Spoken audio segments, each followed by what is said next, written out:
Hello students, welcome to the new lecture of physics. पिछले lecture में हम लोगों ने पढ़ा था जूल्स लॉ ऑफ हीटिंग, है ना। इसमें क्या था, हीट बेसिकली एक एनर्जी है, ठीक है। जब भी इलेक्ट्रिसिटी किसी कंडक्टर से पास करती है तो हीट एनर्जी उसमें डेवलप होता है। वो हीट एनर्जी का फॉर्मूला था आई स्क्वायर आर इंटू टी, है ना। आई करंट है, आर रेजिस्टेंस और टी टाइम इन सेकेंड, ठीक है। सबको ऐसा यूनिट में रखेंगे तो हीट एच का वैल्यू किस में आता है, जूल में आता है ना। ये हम लोग पिछले लेक्चर में पढ़ चुके थे, उसमें इनफैक्ट हम लोगों ने 2 क्वेश्चंस भी कर रखा है, ठीक है। तो अब देखिए हीट क्या है, एनर्जी है ना। इसका डेरिवेशन याद है, आप पिछले लेक्चर को, है ना, उसका सहारा ले सकते हैं देखने के लिए कि उसका डेरिवेशन कैसे किया था। बेसिकली वर्क डन से किया था, याद है। वर्क डन हम लोगों ने निकाला था, है ना। फिर हम लोगों ने कहा कि यही वर्क डन किस फॉर्म में स्टोर हो जाता है, एनर्जी के फॉर्म में स्टोर हो जाता है, ठीक है। तो बेसिकली ये I square R T work done का भी फॉर्मूला है ना, work done due to charge, ठीक है। अब हम लोग आगे जाते हैं। ये वर्क डन क्यों करना पड़ता है, याद आ रहा है। जब करंट फ्लो करती है तो उसको रेजिस्टेंस मिलता है, उस रेजिस्टेंस के अपोज, है ना, उस रेजिस्टेंस के वजह से चार्ज को क्या करना पड़ता है, वर्क डन करना पड़ता है, ताकि, है ना, करंट फ्लो कर सके किसी कंडक्टर में या किसी रजिस्टर में। ओके, तो अब हम लोग आगे के टॉपिक्स पढ़ेंगे, है ना। अब ये आगे का टॉपिक इंपॉर्टेंट ही है, सब इंपॉर्टेंट ही है। यहाँ पे टॉपिक का नाम है इलेक्ट्रिक पावर, ठीक है।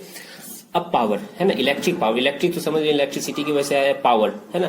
पावर शायद आप लोग 9th क्लास में पढ़े होंगे, याद आ रहा है। वर्क एनर्जी एंड पावर पढ़ना था हम लोग को। पावर का आप लोग को फॉर्मूला याद होगा, in fact work by time, work done upon time या एनर्जी अपॉन टाइम, है ना। तो यहाँ पर भी हम लोग वही यूज करने वाले हैं। तो पहले इसका डेरिवेशन देख लेते हैं, पावर, या पहले पावर का डिफिनेशन में बता दूं, है ना। पावर का फॉर्मूला जैसे ये होता है, वर्क अपॉन टाइम, है ना। और यही वर्क किसमें स्टोर रहती है, एनर्जी में स्टोर रहती है। तो पावर का एक और फॉर्मूला आ जाता है क्या, एनर्जी अपॉन टाइम, है ना, एनर्जी अपॉन टाइम। या कह सकते हैं ये एनर्जी कौन सी एनर्जी, जो एनर्जी कंज्यूम हो रही है ना, एनर्जी जो कंज्यूम हो रही है। अब इस पावर को आप लोगों ने डेली लाइफ में कहाँ देखा है ना। याद कीजिए, पहले के पुराने जमाने में, पुराने जमाने नहीं, कुछ साल पहले, अभी भी आता है, वैसा कुछ नहीं है ना। याद होगा 100 वाट का बल्ब आता था, है ना, 200 वाट का बल्ब आता था। इनफैक्ट मैं 200 वाट का बल्ब यूज करता था ठंडे में, है ना।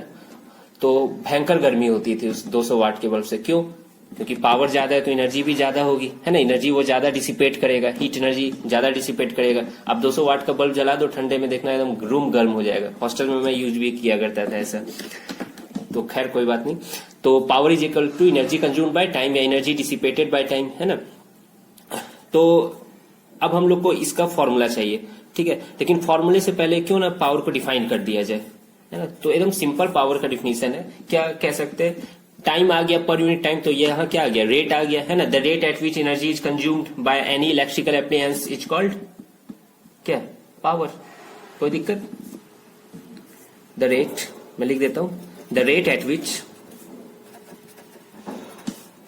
Energy is consumed, the rate at which energy is consumed by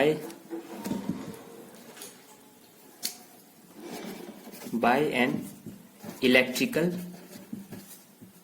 appliance, electrical appliance मतलब कुछ भी, टीवी, बल्ब, आयरन, है ना। आयरन देखे होंगे 250 वाट का होता है, इमर्सन रेड कोई 1000 वाट का होता है ना, जो एसी उसी होते हैं, कुछ भी, मतलब electrical appliance. The rate at which energy is consumed by an electric appliance is called its power, वो उसका पावर बताता है। कोई दिक्कत। तो अब आप बता सकते हैं कि अगर power is equal to energy by time है, अगर पावर दिया हुआ है, टाइम दिया हुआ है, तो बता सकते हैं कितना एनर्जी खर्च हुआ उसमें, है ना। जैसे कि मान लो मैं पूछता हूं एक क्वेश्चन, 100 वाट का बल्ब है ना, 10 सेकंड वो जला, 100 वाट का बल्ब है, 10 सेकंड जला, तो वो कितना एनर्जी कंज्यूम किया होगा। तो एनर्जी क्या हो जाएगा, पावर इंटू टाइम, यानी 100 वाट इंटू टाइम कितना है, 10 सेकंड, यानी 1000 वाट इंटू सेकंड। और 1000 वाट इंटू सेकंड क्या होता है, जूल होता है। कोई दिक्कत। तो 1000 जूल यानी 1 किलो जूल वो एनर्जी खर्च कर रहा है या यूज कर रहा है। समझ में आ रहा है आप लोग को। तो पावर का ऐसा यूनिट क्या होता है ना। पावर को हम लोग जनरली कैपिटल पी से डिनोट करेंगे हमेशा, ठीक है। तो पावर का ऐसा यूनिट क्या होता है, क्या होता है ऐसा यूनिट ऑफ पावर, देख सकते हैं, पावर जूल पर सेकेंड है ना। जूल पर सेकेंड को क्या कहा जाता है, वाट कहा जाता है, डब्लू, है ना, W से इसको डिनोट किया जाता है, वाट, है ना, वाट भी एक साइंटिस्ट थे। कोई दिक्कत यहाँ तक इनफैक्ट नहीं हुआ होगा। अब हम लोग पावर के फॉर्मूला पे जाते हैं, ठीक है, पावर के फॉर्मूला पे। तो देखिए पावर का फॉर्मूला कैसे डिराइव किया जाएगा। तो पावर बेसिकली क्या है, वर्क डन अपॉन टाइम है ना, याद होगा वर्क डन, याद है। मान लीजिए कि कोई एक कंडक्टर है, ठीक है, जिसका रेजिस्टेंस R है, ठीक है, इसको पोटेंशियल डिफरेंस दिया गया कैपिटल V, ठीक है, पोटेंशियल डिफरेंस दिया हुआ कैपिटल V। तो याद है वर्क डन का फॉर्मूला कितना आया था, मैं डायरेक्ट लिखूं, लिख देता हूं कि डिराइव करूं, लिख देता हूं, डायरेक्ट लिख देता हूं। I is equal to V by R भी हो गया है ना, पोटेंशियल डिफरेंस V है और इसमें से करंट मान लीजिए I चल रही है, ठीक है।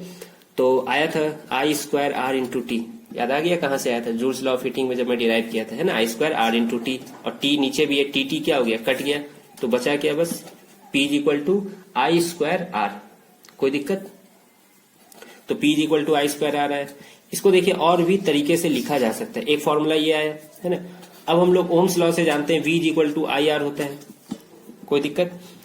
तो R को क्या लिख सकते हैं, V बाय आई लिख सकते हैं, R को V बाय आई लिख सकते हैं, ठीक है। तो यहां से क्या आ गया, आई कट, सॉरी ये आई स्क्वायर है ना, एक आई कट गया, तो क्या आ गया, power is equal to V into I आ गया, ठीक है। और भी देखिए बहुत तरीका, एक तो ये हो गया, एक ये हो गया, और एक तरीका देख लेते हैं। आई स्क्वायर आर हो गया, V आई आ गया, एक बार आई आ रहा है, एक बार V आई, एक बार अब क्या बच गया, V और R बच गया, है ना। फिर से देखिए V और R, I को क्या लिख सकते हैं, V बाय आर लिख सकते हैं, I को V बाय आर, ठीक है। तो जब I को V बाय आर लिखेंगे तो V बाय आर हो गया, ठीक है, V बन के क्या हो गया, V स्क्वायर हो गया, तो V स्क्वायर बाय आर, तो ये power is equal to V square by R. समझ में, तीन फॉर्मूला एकदम धड़ल्ले से ड्राइव हो गया। लेकिन देखा जाए तो एक ही फॉर्मूला काफी है याद रखने के लिए, दूसरा तो बस V equal to I R करके है ना डिराइव करना है ना, इसमें कौन सी बड़ी बात है, आप लोग जानते हैं बिल्कुल अच्छे से। ओके, तो तीनों फॉर्मूला ही इंपॉर्टेंट है, तीनों का यूज कर सकते हैं, तीनों के यूज करने से आंसर वही आएगा। अब मान लीजिए क्वेश्चन में वोल्टेज दिया हुआ, करंट दिया हुआ है, ठीक है, तो आप यही वाला फॉर्मूला यूज करना चाहेंगे, है कि नहीं। ये वाला फॉर्मूला यूज नहीं कर सकते हैं, क्या कर सकते हैं, वोल्टेज और करंट दिया है तो पहले रेजिस्टेंस निकाल लो भाई, है ना। तो जो चाहे आप यूज कर सकते हैं, ठीक है। मेरा तो वैसे फेवरेट फॉर्मूला V इंटू आई रहता है ना, मैं इसी को याद रखता हूँ ज्यादातर, ठीक है। चलिए अब हम लोग आगे चलते हैं। तो हम लोगों ने क्या क्या देख लिया अभी तक में, तीन फॉर्मूले देख लिए। पहला क्या था, power is equal to V into I, दूसरा क्या था, power is equal to V square by R, और तीसरा क्या था, power is equal to I square R, है ना। ये तीनों फॉर्मूला का हम लोग यूज कर सकते हैं कहीं पर भी, मैं क्वेश्चन बताऊंगा तो आप लोगों को समझ में आ जाएगा। उससे पहले एक चीज देख लीजिए, सबका ऐसा यूनिट में रखोगे तो पावर का यूनिट क्या आएगा, वाट आएगा। जैसे कि करंट का ऐसा यूनिट क्या होता है, एम्पियर होता है, रेजिस्टेंस का ऐसा यूनिट ओम होता है, वोल्टेज का ऐसा यूनिट क्या होता है, वोल्ट ही होता है ना, पोटेंशियल डिफरेंस का ऐसा यूनिट वोल्ट ही होता है। अब देखिए पावर क्या है, एक स्केलर क्वांटिटी है ना, power is a scalar quantity, मतलब इसका डायरेक्शन नहीं होता है। कभी देखे हो कि 100 वाट का बल्ब है नॉर्थ के डायरेक्शन में, ऐसा थोड़ी नहीं बोलते हैं, है ना। पावर एक स्केलर क्वांटिटी है, इसका ऐसा यूनिट क्या आ चुका है, वाट आ चुका है, ठीक है। अब आप लोग जान रहे हैं, हम लोग की आदत बन गई है ना कि जहां भी ऐसा यूनिट देखे उसको डिफाइन करना शुरू कर देते हैं। तो डिफाइन 1 वाट, डिफाइन 1 वाट, ये अगर मान लीजिए क्वेश्चन आया तो आप लोग क्या लिखिएगा इसका आंसर, है ना। तो मैं तो आप लोग को पिछले कई लेक्चर से बताते आ रहा हूं कि कुछ नहीं करना है, 1 वाट किसका यूनिट है, पावर का यूनिट है, पावर का एक फॉर्मूला लिख दीजिए V इंटू आई, है ना। तो पावर 1 वाट कब होगा, जब पोटेंशियल डिफरेंस 1 वोल्ट होगी और करंट 1 एम्पियर होगी, ठीक है। तब किसी है ना क्या कहते हैं इलेक्ट्रिकल एप्लायंस के पावर को हम लोग 1 वाट कह सकते हैं। तो क्या दिक्कत है ना, डिफाइन कर लेते हैं इसको क्या। तो मैं लिख देता हूं, power of an electrical appliance is said to be कितना, 1 वाट, है ना। कब 1 वाट होगा, when it draws a current of 1 ampere when connected to a potential difference of 1 volt. V क्या होता है, बेसिकली पोटेंशियल डिफरेंस होता है। व्हेन इट मतलब किसके लिए, इलेक्ट्रिकल अप्लायंस के लिए ऑब्वियसली यूज हो रहा है। When it draws a current, when it draws a current of कितना, 1 एम्पियर, कब, when connected to a potential difference of कितना 1 volt, to a potential difference of 1 volt. एक बार वीडियो पॉज करके एक बार देख लीजिए डिफिनेशन समझ में आया कि नहीं, है ना। बेसिकली मैं क्या किया, फॉर्मूला से ही यूज करके इसका डिफाइन किया हूं मैं, कोई दिक्कत नहीं होना चाहिए दिक्कत। अब देखिए पावर का यूनिट वाट हो गया, कोई दिक्कत नहीं। कुछ बड़ी बड़ी यूनिट्स भी होती हैं जैसे किलो वाट, है ना। तो ये सब का आप लोग को मालूम होगा, किलो में कितना आ जाता है 10 का पावर 3 वाट आ जाता है, याद है। किलोमीटर में 10 का पावर 3 मीटर होता है, इस तरह से भी याद रख सकते हैं। फिर एक मेगावाट आता है ना, मेगावाट, मेगावाट में कितना आता है 10 का पावर 6 वाट आ जाता है, ठीक है। फिर अगर मान लीजिए कहीं माइक्रो वाट आ गया, ये माइक्रो का साइन है तो 10 का पावर -6 वाट हो जाता है। फिर याद कीजिए मिली वाट, मिली वाट में कितना आ जाता है, मिलीमीटर में कितना आ जाता है 10 का पावर -3 वाट। तो ये सब का यूज होता है, जनरली इस दो का ज्यादा यूज होता है, ठीक है। तो इस दोनों को भी याद रखना चाहिए, है ना। वैसे आप लोग को याद भी होगा ये सब चीजें। अब जैसे कि इसका हम लोग थोड़ा सा प्रैक्टिकल यूज देख लेते हैं, प्रैक्टिकल यूज देख लेते हैं, ठीक है। आप अगर कोई भी इलेक्ट्रिकल अप्लायंस घर में उठा के देखिएगा तो उसमें 2-3 चीजें है ना, क्या कहते हैं, मेंशन रहती है ना। मैं सबसे इंपॉर्टेंट बता देता हूं, जो पावर एक मेंशन रहता है और एक कितने वोल्टेज पे उसको यूज करना होता है। जैसे कि एक एग्जांपल है ना, क्या कहता है, ले लेता हूं मैं, बल्ब,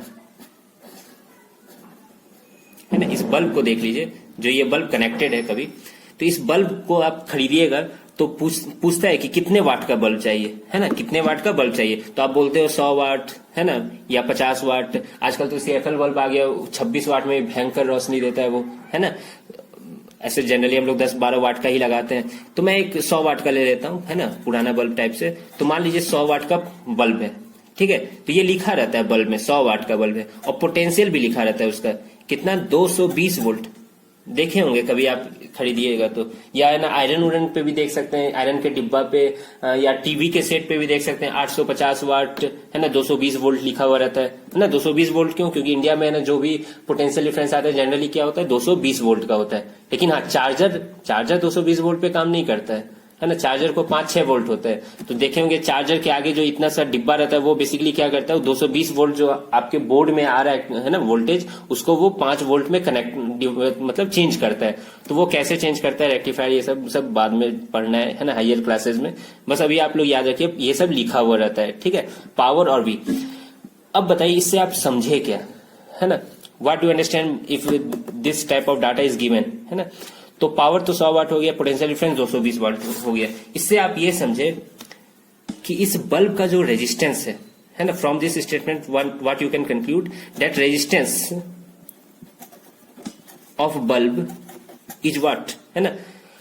अब देखिए रेजिस्टेंस तो हमेशा कांस्टेंट होगा, मानते हो एक चीज, है ना। ये बल्ब है, अगर मान लीजिए इसको 100 वोल्ट के साथ कनेक्ट कर दिए, ये जलेगा नहीं जलेगा अलग बात है, लेकिन इसकी क्या चेंज नहीं होगी, रेजिस्टेंस चेंज हो गई नहीं होगी। अगर मान लीजिए ये बल्ब खरीदे, ये तो इतने का ही मिलेगा। अगर मान लीजिए 5 बल्ब ऐसा खरीद लिए, ठीक है, और 5 बल्ब को सीरीज में लगा दिए, है ना, फिर उसको एक ही बैटरी से जला रहे, तो सबकी रोशनी बराबर होगी कि कम हो जाएगी, फील आ रहा होगा कम हो जाएगी, ठीक है। तो इसका मतलब चेंज क्या नहीं होगा, बल्ब का रेजिस्टेंस चेंज नहीं होगा, क्योंकि रेजिस्टेंस तो बाहरी फैक्टर्स का मोहताज नहीं है, वो तो बस ρLA इस पे डिपेंड करता है। कोई दिक्कत, कितना वोल्टेज लगाए, कितना करंट लगाए, उससे रेजिस्टेंस चेंज नहीं होता है। तो हम लोग को मैक्सिमम टाइम क्या होता है ना, रेजिस्टेंस है ना निकालना पड़ जाता है, तो रेजिस्टेंस निकाल लेते हैं। अब देखिए रेजिस्टेंस निकालने का कैसे फॉर्मूला है, P और V है, तो याद है एक फॉर्मूला P = V²/R। समझ में आ रहा है कौन सा कब यूज करना है। V × I लिखते हैं तो फिर I को फिर है ना V/R लिखता है, तो फिर यही आता है बेसिकली। तो पावर = V²/R, तो R = क्या हो जाएगा, मैं लिख सकता हूँ V²/P, है ना। अब V कितना है यहाँ पे 220 का स्क्वायर, यानी 220 × 220 बाय पावर कितना है 100 है, ठीक है। तो इससे आप मल्टीप्लाई कीजिएगा 22 × 22, तो कुछ भी ओम में आ जाएगा आंसर, ठीक है। तो इस टाइप से हम लोग कंक्लूड कर सकते हैं। अब जैसे रेजिस्टेंस, एक और कंक्लूजन निकाल सकते हैं कि ये है ना बल्ब कितना मैक्सिमम करंट अपने तरफ से ले जा सकती है ना, यानी मैक्सिमम करंट मैक्सिमम, ठीक है, या इसको करंट रेटिंग भी कहा जाता है, ठीक है। कभी कभी तो ये करंट रेटिंग भी लिखा ही रहता है, वो खुद कैलकुलेट करके आपको लिख के है ना डिब्बे पे दे देता है ना। लेकिन हम लोग उतना सोचते थोड़ी ना घर पे करने से, क्योंकि सब कुछ जो बनता है मार्केट में वही बनता है जो आप यूज कर सको घर पे, है कि नहीं। तो हम लोग इतना थोड़ी कैलकुलेट करते हैं, लेकिन मैं समझाने की कोशिश कर रहा हूं आप लोग को। यानी I max कितना हो जाएगा, यहाँ से पावर दिया हुआ है, V दिया हुआ है, तो याद है अब एक फॉर्मूला कौन सा आप लगाओगे, गेस करो, पावर = V × I, है ना, तो आई इज इक्वल टू क्या आ जाएगा यहाँ पे P बाई वी आ जाएगा, कोई दिक्कत। अब पावर कितना है 100 वाट है और वोल्टेज कितना है 220, ठीक है। तो यहां से आप करंट भी निकाल सकते हो एम्पियर में, कोई दिक्कत, जो करंट जो एम्पियर में आ जाए, मैं डिवाइड नहीं करना चाह रहा हूं अभी, कोई दिक्कत आपको। तो इस टाइप का यूज करना होता है बाबू, ठीक है। ये मैक्सिमम करंट, अब इससे ज्यादा करंट आएगी तो ये बल्ब है ना तो कोई फर्क वे जलेगा ही नहीं मतलब, ठीक है। खैर क्या होगा वो सब तो बाद में देखा जाएगा, अभी आप लोग के वो सिलेबस में भी नहीं है। इतना समझ में आ गया। अब मैं कुछ क्वेश्चंस दूं आप लोग को, ये मैं बस समझाने के लिए बताया था, कोई इसका ज्यादा सिग्निफिकेंस नहीं है बोर्ड के एग्जाम में, बस समझाने के लिए। इस पे क्वेश्चंस आते हैं ना, तो क्वेश्चन से आप डरे ना, इसलिए मैं ये सब समझाया था। क्वेश्चन तो एकदम सिंपल फॉर्मूला बेस्ड देगा, जैसे कि मैं एक थोड़ा सा हार्ड ही क्वेश्चन करवाता हूँ आप लोग को। अब ये सब क्वेश्चन नहीं करना है, पावर दिया हुआ है, वी दिया हुआ है, आई निकालो, पावर दिया है, वी दिया हुआ है, आर निकालो, वी दिया है, आई दिया हुआ है, पावर निकालो, है ना। ये तीन जो फॉर्मूले हैं उस पे तो तीन चीज दिया हुआ है, तीन चीज का इक्वेशन है, दो चीज दिया रहेगा, तीसरा निकालो। तो ये सब बच्चों का खेल है, ये सब मैं नहीं करवाऊंगा अभी, है ना। लेकिन हाँ, उसी का यूज करते हुए एक फॉर्मूला, एक क्वेश्चन करवा देता हूँ आप लोग को। वीडियो को पॉज करके मैं तो कह रहा हूँ पहला क्वेश्चन बना दो, देखना भयंकर का कॉन्फिडेंस आएगा। अ current of 0.45 ampere flowing in a resistor dissipate 100 joule of energy in 1 second. In 1 second, calculate resistance of resistor. Simple question करके देखिए एक बार आप लोग, ठीक है। हाँ हो गया। एक देखिए अब मैं बताता हूँ, एक रजिस्टर है, वो क्या कर रहा है 100 जूल ऑफ एनर्जी 1 सेकेंड में डिसिपेट कर रहा है ना। उसका करंट दिया हुआ है, पूछा है रेजिस्टेंस क्या होगा। सिंपल है। सबसे पहले हम लोग क्या निकालना चाहिए, पावर। ऑब्वियसली हम लोग पावर का टॉपिक पढ़ रहे हैं तो पावर ही निकालना चाहेंगे। अब पावर कितना होता है, एनर्जी बाय टाइम होता है, एनर्जी बाय टाइम, है ना। मैं तो ये बेकार का कर रहा हूँ, तुरंत भी बताया जा सकता था। 100 जूल डिवाइडेड बाय 1 सेकेंड, तो पावर कितना हो गया 100 वाट हो गया, कोई दिक्कत है ना। ये तो डायरेक्ट बोल सकते हैं 100 जूल पर सेकंड है तो पावर 100 वाट, लेकिन हाँ बोर्ड के एग्जाम में थोड़ा सा स्टेप मार्किंग होते हैं, इसलिए मैं ये सब भी कर रहा हूँ अभी आप लोगों के लिए। अब देखिए करंट 0.45 एम्पियर है ना, पावर मिल चुका है, पूछ रहा है रेजिस्टेंस क्या होगा।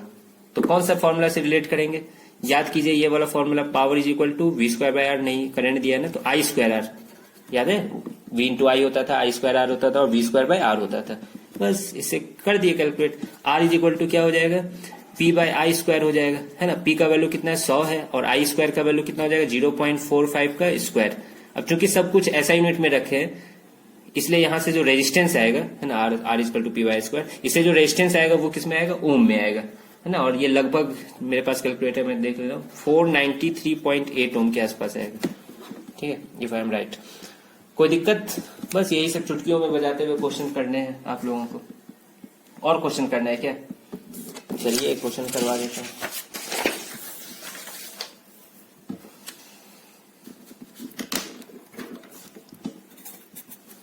एक क्वेश्चन है, एन इलेक्ट्रिकल फ्यूज, ये अच्छा क्वेश्चन है। An electric fuse, electrical fuse क्या होता है, इलेक्ट्रिक फ्यूज, फ्यूज जानते हैं, फ्यूज लिखा रहता है, हाँ उसमें लिखा रहता है कि ये 3 एम्पियर तक मैक्सिमम ले सकता है ना। जब 3 एम्पियर से ज्यादा करंट हो जाती है, मान लीजिए फॉर एग्जांपल 3 एम्पियर से जब ज्यादा करंट हो जाती है तो वो है ना क्या कहता है, वो फ्यूज क्या हो जाता है, मेल्ट कर जाता है ना। फिर उसके बाद उस बोर्ड में ही करंट नहीं आती है। इससे क्या होता है, जो आप टीवी चला रहे हैं, फैन चला रहे हैं, तो वो तो कम से कम बच जाता है ना, उसकी जिंदगी बच जाती है ना। तो ये एक थोड़ा सा सेल्फ डिस्ट्रक्टिव चीज है। वो जैसे ही उस करंट से ज्यादा होता है तो करंट ज्यादा होने से हीट ज्यादा हो जाता है ना। मैं ये बताया भी था पिछले लेक्चर में, एप्लीकेशन में। तो हीट जब ज्यादा हो जाता है तो फिर क्या होता है, वो मेल्ट कर जाता है ना। हीट ज्यादा होने पे टेम्परेचर ज्यादा हो जाता है, ठीक है। तो वो मेल्ट कर जाता है, इससे क्या होता है कि है ना, मेल्ट करके तार टूट गया, तार का कनेक्शन टूट गया, मेल्ट करके हट गया, तो आगे तो करंट नहीं जा पाएगी। और आगे जो आप पंखा चला रहे हैं, कुछ भी चला रहे हैं सर्किट से जोड़ के, बोर्ड से जोड़ के, है ना, तो वो तो कम से कम बच जाता है, ठीक है। तो ये सेल्फ डिस्ट्रक्टिव चीज है।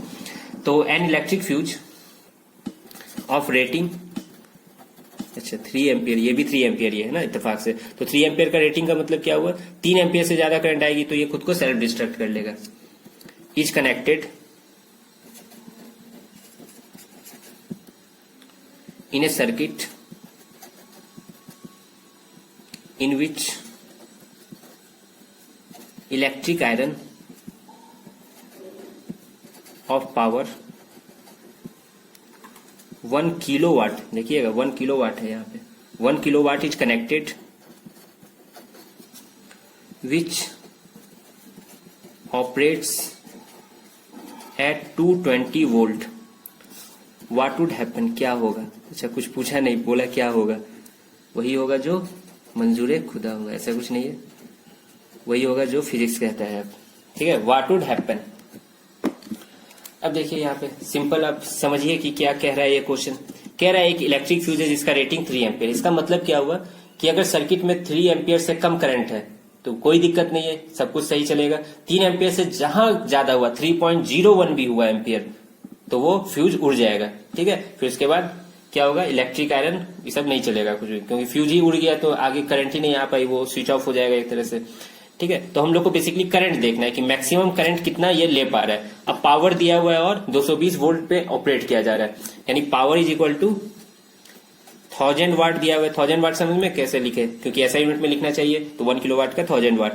पोटेंशियल डिफरेंस कितना है, 220 वोल्ट दिया हुआ है। अब बताइए पी और वी पता है, तो मैक्सिमम करंट कितना हो सकता है ये निकाल सकते हैं। कैसे, पी बाई वी। समझ में ये पी बाई वी कहां से आया, P is equal to V into I से। ठीक है, तो पी बाई वी हो गया, पी का वैल्यू 1000, वी का वैल्यू 220। चलिए कैलकुलेट किया जाए, कैलकुलेटर से मैं करता हूं, आप लोग तो डिवाइड कर लेना, है ना। ये आ गया 4.54 एम्पियर के आसपास। ठीक है, तो इतना आ गया। अब बताइए ये इसका मैक्सिमम करंट इतना आ रहा है, ये इतना करंट ये ले सकता है। ठीक है, और फ्यूज है आपका 3 एम्पियर का, तो क्या होगा, ऑब्वियसली क्या होगा, the fuse will blow, the fuse will blow of, fuse blow हो जाएगा, मतलब फ्यूज का कनेक्शन कट जाएगा और इलेक्ट्रिकल अप्लायंस सेफ रहेगा, है ना। नहीं तो देख रहे हो खतरा है, इसलिए फ्यूज लगाया जाता है। आजकल तो एमसीबी शायद लगाया जाता है ना। ठीक है, तो फिर आगे बढ़ते हैं। हाँ बाबू, अब नेक्स्ट लेक्चर शुरू करते हैं, मतलब नेक्स्ट टॉपिक शुरू करते हैं। नेक्स्ट टॉपिक जो है वो है commercial unit of electrical energy, commercial unit of electrical energy. ठीक है, कॉमर्शियल यूनिट है ना, कॉमर्शियल मतलब इकोनॉमिकल वे में क्या यूज किया जाता है, मतलब बाहर में धंधे के लिए। ठीक है, कौन सा इलेक्ट्रिसिटी का यूनिट यूज किया जाता है। आप लोगों ने घर में देखा होगा कि बिजली है ना विभाग से एक बिल आता है। ठीक है, आपको कुछ पैसे भी पे करने होते हैं, है ना, हर मंथली पे करना होता है। ठीक है, तो मैं आपसे पूछूं एक क्वेश्चन कि आप जो है ना क्या कहते हैं, बिजली या बिजली विभाग जो देता है बिल, उसमें वो कुछ ना कुछ डाटा जरूर लिखता होगा कि आपने इतना खपत किया, है ना। तो वो क्या लिखता है, मतलब क्या खपत किया, वो मैं ऑप्शन दे रहा हूँ। क्या करंट का डाटा लिखता है, वोल्टेज का डाटा लिखता है, या पावर का डाटा लिखता है, या एनर्जी का डाटा लिखता है ना। मतलब समझे कि बिल में जो लिखा रहता है, ठीक है, पैसे तो लिखा ही रहता है ना, वो तो ऑब्वियसली पैसे लिख के देता है ताकि आपको उतना ही पैसा देना पड़े, नहीं तो आपको कैलकुलेट करना पड़ जाएगा घर पे बैठ के। ठीक है, तो अभी हम लोग वही सब कैलकुलेट करेंगे कितना पैसा देना पड़ेगा। ठीक है, खैर छोड़िए वो सब। लेकिन जो बिजली विभाग जो डाटा लिखता है या पैसे जो लेता है आपसे, किस आधार पे लेता है, वोल्टेज आपने कितना खर्च किया, करंट कितना खर्च किया, पावर कितना खर्च किया, या एनर्जी कितना खर्च किया। 4 ऑप्शन दिया हमें, करंट, वोल्टेज, पावर या एनर्जी। सोच लीजिए। हाँ, एनर्जी है ना, एनर्जी पे वो पैसे लेता है ना, कि कितना आपने एनर्जी खर्च किया। ठीक है, अब जैसे कि एनर्जी पे ही लेना चाहिए था उसको, है ना, क्यों। अब आप लोग बहुत लोग पावर भी सोच रहे होंगे, पावर कैसे है, जैसे कि मान लो 100 वाट का बल्ब है, ठीक है, और एक है ना 1000 वाट का है ना, मान लो एसी है। ठीक है, तो आप 100 वाट का बल्ब है ना क्या कहता है चला दिया आप, मान लीजिए कि 10 घंटे तक के लिए।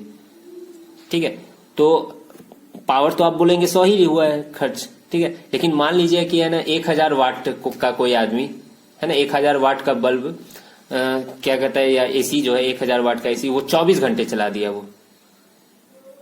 ठीक है, तो अब बताओ 100 और 1000 है ना, क्या ऐसा कुछ तुक बन रहा है क्या, नहीं बन रहा है। एनर्जी पे ही खर्च करना चाहिए, क्योंकि एनर्जी क्या होता है, पावर इंटू टाइम होता है। मतलब कौन सा चीज आप कितने देर तक चला रहे हैं उसमें एनर्जी खर्च होती है। है ना। तो उसी एनर्जी का वो पैसे लेता है ना, कैलकुलेट करके देता है आप लोगों को। हर शहर में है ना क्या कहता है, अलग अलग होता है। आपने सुना होगा यूनिट, सुना होगा कि 10 यूनिट खर्च हुआ, 100 यूनिट खर्च हुआ, 200 यूनिट खर्च हुआ, और हर यूनिट का रुपया होता है, कहीं 5 रुपये पर यूनिट होता है, गांव सब में तो 3-4 रुपये पर यूनिट ही होता है, ठीक है। फिर दिल्ली सब में चले जाओ तो 7, 8, 9, 10 ऐसा कुछ यूनिट होता है पर यूनिट, है ना। तो हर जगह का अपना अलग अलग यूनिट है, वो सरकार पर डिपेंड करती है कहाँ पे कितना सस्ता है ना इलेक्ट्रिसिटी। तो समझ में आ गया, एनर्जी पे पैसे लिया जाता है। अभी हम लोग वही करने वाले हैं। अब देखिए कॉमर्शियल यूनिट है ना, ऐसा यूनिट तो आप पढ़ चुके हैं इलेक्ट्रिकल एनर्जी का, क्या होता है, जूल होता है ना। ऐसा unit of electrical energy joule होता है। लेकिन ये जो जूल जो होता है ना, बहुत ही छोटा यूनिट है, ठीक है। लगता है कि ज्यादा है, 10 जूल बहुत ज्यादा हो गया, ऐसा नहीं है। इलेक्ट्रिसिटी के लिए ये बहुत छोटा यूनिट हो जाता है, ठीक है। तो इसलिए हम लोग है ना एक नया commercial unit of electrical energy पढ़ते हैं, है ना। और वो कैसे, वो मैं बताता हूँ। इसको हम लोग शॉर्ट फॉर्म में क्या बोलते हैं, commercial unit of electrical energy को 1 यूनिट भी बोल देते हैं डायरेक्ट, ठीक है। तो हम लोग जो पढ़ते हैं बेसिकली, या जो ट्रेड यूनिट जो है ना, बोर्ड ऑफ ट्रेड यूनिट, वो एक डिफाइन किया है एक यूनिट को कि कितना इसको यूनिट कहेंगे। तो वो डिफाइन किया है 1 unit is equal to 1 kilowatt hour. समझ रहे, किलोवाट और आवर में। अब देखिए एनर्जी इज इक्वल टू क्या होता है, power into time, power into time, ठीक है। कोई दिक्कत, पावर का यूनिट क्या होता है, वाट, किलोवाट, यही सब होता है। टाइम का सेकेंड, मिनट, आवर, यही होता है। तो वो जो डिफाइन किया है 1 यूनिट को, वो 1 किलोवाट आवर। इसका मतलब पावर 1 किलोवाट और आवर 1 घंटे। यानी 1 किलोवाट का कोई भी बल्ब, या 1 किलोवाट का तो बल्ब बहुत ज्यादा हो जाएगा, 1 किलोवाट का कोई भी इलेक्ट्रिकल एप्लायंस अगर 1 घंटे तक आप चलाएंगे तो 1 यूनिट खर्च होता है, ठीक है। और 1 यूनिट का कितना रुपया होता है, 5, 6, 7 रुपया होता है। समझिए 7 रुपये दे रहे, ठीक है। जैसे कि मान लीजिए 100 वाट का बल्ब 10 घंटे तक चलाए, 100 वाट का बल्ब 10 घंटे, तो कितना हुआ, 1 किलोवाट आवर हुआ ना। 100 watt into 10 hour, 100 into 10 1000 watt hour, यानी 1 किलोवाट आवर, है ना। 1000 जानते किलो होता है, ठीक है। तो 100 वाट का बल्ब अगर 10 घंटे तक जलाए तो भी कितना खर्च हुआ, 1 यूनिट ही खर्च हुआ। समझ में आ रहा है ये चीज। तो उस पर हम लोग को पैसा डिपेंड करता है। अब हम लोग देख लेते हैं कि 1 किलोवाट आवर तो कुछ नया टाइप का लग रहा है। एनर्जी का हम लोग यूनिट जूल जूल पढ़ते आ रहे हैं, तो ये इस दोनों में क्या रिलेशन है, अब हम लोग ये पढ़ लेते हैं, तब ना आइडिया होगा कि कितना जूल में 1 किलोवाट आवर आता है, ठीक है। तो चलिए हम लोग करते हैं 1 किलोवाट आवर। 1 किलोवाट आवर को लिख सकते हैं 1 किलोवाट इंटू 1 आवर। बेसिकली यही, ये तो एनर्जी ही है ना। एनर्जी इज इक्वल टू क्या होता है, पावर इंटू टाइम। वही तो इससे डिफाइन हो रहा है, किलोवाट इंटू आवर, है ना। ऐसे याद है, पावर को लिखते थे वाट इंटू सेकेंड लिखते थे, है ना। वाट इंटू सेकेंड ही क्या होता था, जूल होता था। समझ में आ रहा है आप लोग को। ऐसा ही में एनर्जी का यूनिट जूल हो जाता है। अब देखिए 1 किलोवाट आवर में कितने वाट होते हैं, तो 10 का पावर 3 वाट, यानी 1000 वाट। समझ में आता है, 10 का पावर 3। और 1 आवर में कितने सेकंड होते हैं, 3600 सेकंड। मैं डायरेक्ट लिख रहा हूं, तो ये देखिए क्या हो जाएगा, 3.6 इंटू यहां से 10 का पावर 3 और यहां से 10 का पावर 3, यानी 10 का पावर 6 वाट सेकंड, ठीक है। और वाट सेकंड को ही क्या कहा जाता है, जूल कहा जाता है बाबू, जूल, ठीक है। और 10 का पावर 6 जहां होता है, मालूम है उसको क्या लिखा जाता है, 3.6 मेगा लिखा जाता है। मैं अभी बताया। तो 1 किलोवाट आवर में कितने जूल होते हैं, 3.6 इंटू 10 का पावर 6 जूल, यानी 3.6 mega joule.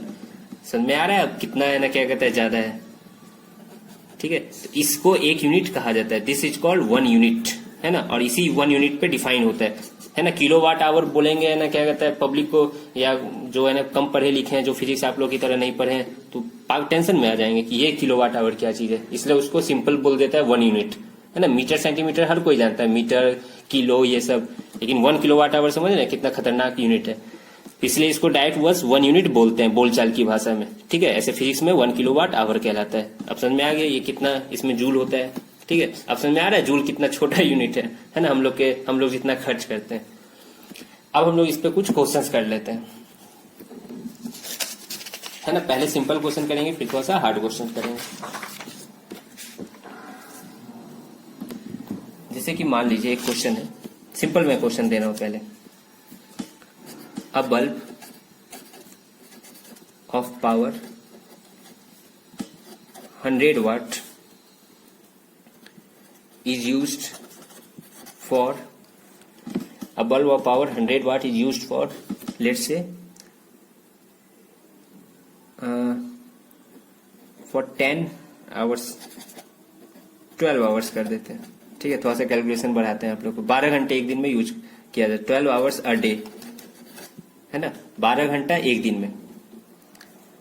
If cost of unit electricity is ₹3, ₹5 कर देते हैं, है ना। If cost of unit electricity is ₹5, calculate the amount to be paid in the month of अप्रैल। अप्रैल गर्मी का मौसम है, ठीक है। क्वेश्चन पढ़िए एक बार। एक बल्ब है, 100 वाट का पावर है उसका, ठीक है, वो 12 घंटा पर दिन यूज होता है उसका, ठीक है। और 1 यूनिट ऑफ इलेक्ट्रिसिटी का कॉस्ट ₹5 है ना। कभी कभी ऐसे भी लिखा जाता है कॉस्ट इज ₹5 पर यूनिट। तो पूछा जा रहा है कि अप्रैल के महीने में कितना, है ना, पैसा देना होगा, है ना, बिजली विभाग को। अप्रैल के महीने में कितने होते हैं? 30 दिन होते हैं। यही यहाँ पे अप्रैल से लेना ही नहीं कि अप्रैल के महीने को देख के नजरअंदाज कर दिए, ठीक है ना। बल्ब सिर्फ 12 घंटा नहीं चला, 12 घंटा तो एक दिन में चला। अप्रैल के महीने में 30 मल्टीप्लाई करोगे ना, समझ में आ रहा है ना ये चीज। तो बस यहाँ पे यही ट्रिक है यहाँ पे बाबू। अब देख लो, ₹5 पर यूनिट है, इसका मतलब हम लोग को क्या देख लेना चाहिए कि कितना इलेक्ट्रिसिटी एनर्जी खर्च हुई है ना, यूनिट के रिस्पेक्ट में, तब ना उसको 5 से मल्टीप्लाई कर देंगे बाद में। तो सबसे पहले हम लोग निकाल लेते हैं एनर्जी कंज्यूम्ड। एनर्जी कंज्यूम्ड कितना होता है? पावर इंटू टाइम होता है। कोई दिक्कत? पावर देखो कितना है बाबू, 100 वाट है, और टाइम कितना है? 12 घंटा। अभी हम 12 आवर यहां लिखते हैं, है ना। अब तुम लोग सोचोगे कि सेकंड में इसको सर चेंज कर देते हैं, है ना, तो हमको नहीं लगता सेकंड में चेंज करना सही रहेगा, क्योंकि फिर से किलोवाट आवर में ही लाना है, क्योंकि किलोवाट आवर को ही तो यूनिट कहा जाता है ना। तो आवर को आवर में ही रहना है, तो आवर में दिया तो मतलब खुश हो जाओ, तुमको आसान किया है कैलकुलेशन। अब ये देखो बाबू, energy consume in a day है, मानते हो इस चीज को? एक दिन में कितना एनर्जी कंज्यूम हुआ, तो ये कितना हो गया? 1200 वाट आवर। कोई दिक्कत? या इसको लिख सकते हैं 1.2 किलोवाट आवर। समझ में आ रहा है? ये 1.2 किलोवाट आवर ही क्या है? यूनिट है। अगर एक दिन में पूछता है कि कितने पैसे देने पड़ेंगे, तो डायरेक्ट क्या करते हैं बाबू, 1.2 इंटू 5 कर देते, ₹6 आ जाता है, ठीक है, ₹6 खर्च करना पड़ा। लेकिन तो बोला है तो अप्रैल के महीने में कितना खर्च होगा, है ना, पूरा पूछ लिया, अप्रैल के महीने में कितना खर्च होगा। तो मैं लिख देता हूं फिर energy consumed in whole month of April. अब बताओ अप्रैल में कितना खर्च होगा, क्या करें? एक दिन में तो 1.2 हुआ। अब अप्रैल के महीने में कितने दिन होते हैं? 30 डेज होते हैं, तो 30 से मल्टीप्लाई करना पड़ेगा ना पूरा एनर्जी खर्च करने में। और ये किलोवाट आवर चल रहा है, ठीक है, समझ में आ गया। तो 1.2 इंटू 30 कितना हो जाएगा? 12 इंटू 3, भूल गया टेबल, 36 किलोवाट आवर। कोई दिक्कत? तो 36 किलोवाट आवर अप्रैल के महीने में खर्च हुआ है। अब बताओ, इतना खर्च हो गया टोटल, पैसे कितने देने पड़ेंगे? अमाउंट टू बी पेड, क्या हम जानते हैं इसी किलोवाट आवर को क्या बोला जाता है? यूनिट बोला जाता है। अमाउंट टू बी पेड, है ना। एक यूनिट का खर्च कितना है? ₹5 है, क्वेश्चन में दिया हुआ है ₹5 पर यूनिट है, ठीक है। तो 36 इंटू क्या करेंगे? 5, है ना। तो आंसर कितना आ जाएगा रुपीज में? 36 इंटू 5, अरे करो सॉल्व, 6 5 जा 30, 3 5 जा 15, 380, ₹180 खर्च करने पड़ेंगे। समझ में आ गया? तो ₹180 देना पड़ेगा। अब बोलोगे सर देना तो 500-600 पड़ता है, तो बाबू तुम 100 वाट का ही तो बल्ब नहीं जलाते हो ना, बस बहुत पंखे भी जलाते हो, है ना। अब देखो हार्ड क्वेश्चन क्या बनेगा, मैं यहीं पे बता देता हूं तुम लोग को, ठीक है, प्रैक्टिस करना है तुम लोग। हार्ड क्वेश्चन क्या बनेगा? बस हार्ड क्वेश्चन यही रहेगा कि यहाँ जैसे एक ही मैं दिया हूं बल्ब 100 वाट का, एक लिख देगा पंखा है ना, क्या कहता है 50 वाट का 20 घंटे चलता है। पंखा थोड़ा ज्यादा चलता है, अभी तो लॉकडाउन चल रहा है तो अभी तो और भयंकर चल रहा है, ठीक है, दिन भर पंखा ही चल रहा है। तो पंखा है ना, क्या कहता है, मान लो 50 वाट का 20 घंटे चल रहा है पर दिन, ठीक है। अब बताओ है ना कितना होगा। तो ये हम लोग क्या बल्ब के लिए निकाले अलग, पंखे के लिए अलग निकालेंगे। समझ में आ गया कैसे निकालेंगे? एनर्जी निकालेंगे पावर इंटू टाइम से, और पूरे महीने के लिए फिर 30 से बाद में मल्टीप्लाई कर देंगे। अच्छा, अगर मान लो अप्रैल की जगह मई लिखा रहता है ना, या जनवरी लिखा रहता है या मार्च लिखा रहता है, तो क्या करते हैं वहां 31 से मल्टीप्लाई करते हैं, 31 डेज होते हैं जनवरी समय, ठीक है। तो ये सब गलतियां मत करना, बहुत बच्चे लोग यही नहीं करते हैं, यहीं पे आंसर लेते आते हैं 1.2 को 5 से मल्टीप्लाई करके। तो बाबू थोड़ा सा क्वेश्चन अच्छे से पढ़ना, जल्दीबाजी में मत पढ़ना, ठीक है।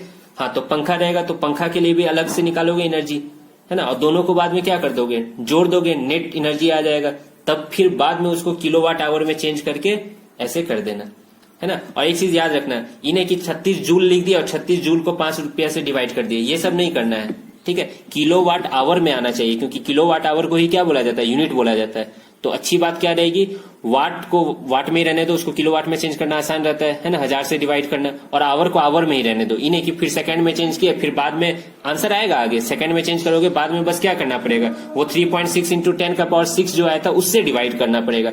तो क्यों ये सब लोचा करना है, स्टार्टिंग में किलोवाट आवर में लाना है, हम लोग को कोशिश करना है, ठीक है। तो आई होप कि तुम लोग को समझ में आ गया कि इस तरह के क्वेश्चंस कैसे करने होते हैं, है ना। मैं एकदम पूरा कॉम्प्लिकेट सोचा था, इजी करवाऊंगा, लेकिन एक कॉम्प्लिकेट करके करवा दिया, और इससे कॉम्प्लिकेटेड क्वेश्चन हो सकते हैं, है ना। इसमें बस क्या बोलेगा कि पंखा भी चला दिए, है ना, फिर और कॉम्प्लिकेट करने का मन किया तो फ्रिज भी चला देगा, कूलर भी चला देगा, सब कुछ चला देगा। अरे क्या दिक्कत है, एनर्जी ही तो कैलकुलेट करना है। एनर्जी कैलकुलेट करने का तरीका क्या है, पावर इंटू टाइम करना है, ठीक है। तो ये सब आई थिंक आप लोग कर लोगे, है ना।